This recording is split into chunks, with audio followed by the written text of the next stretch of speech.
These days, big and beautiful images are everywhere in web design. In fact, using large background images can make your website look more attractive and create more user engagement.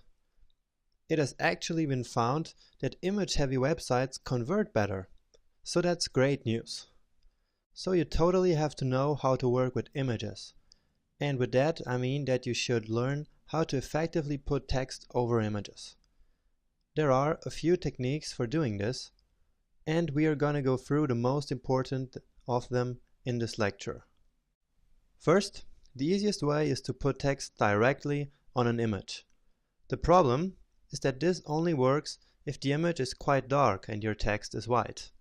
Otherwise, you will not have enough contrast between your image and your text. And that's exactly what happens in this website. I mean, I like the design, but the white text in the headline is quite difficult to read because the image is also quite bright. So I wouldn't encourage you to use this method because it can make text very difficult to read if you don't make it right. The easiest solution to this problem, we saw before, is to overlay the image with a color.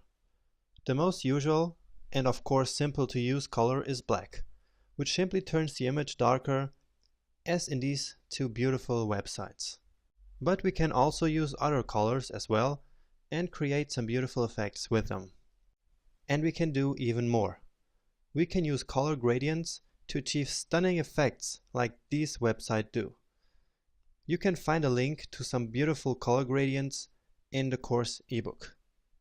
However, it is important that you keep in mind what we've learned about colors, which means that you should not just use some random colors, but you already know this by now, right? So please use image overlay with colors other than black or white very carefully. Next, simply putting the text in a box is another easy way to make your text stand out and easy to read, like the designer of this website did. The box should be opaque so that you can still see the image beneath it. In this case, a white color with some transparency was used. You can also make the box black or go with some other color that you selected for your design. Just be creative and you will be fine. Yet another solution to put text on images is image blur, and this is very powerful and also good looking in my opinion. You can either blur the whole image like these two websites do, or you can use an out of focus area of a photo as the blur, like the first of these two websites do. You see that? Now in this case, we need to make sure that the text stays on the blurred image part on all screen resolutions. This is particularly important for responsive web design. And now the last method I want to show you is the so-called floor fade. The floor fade is a technique where an image subtly fades towards black at the bottom, with white text written over it.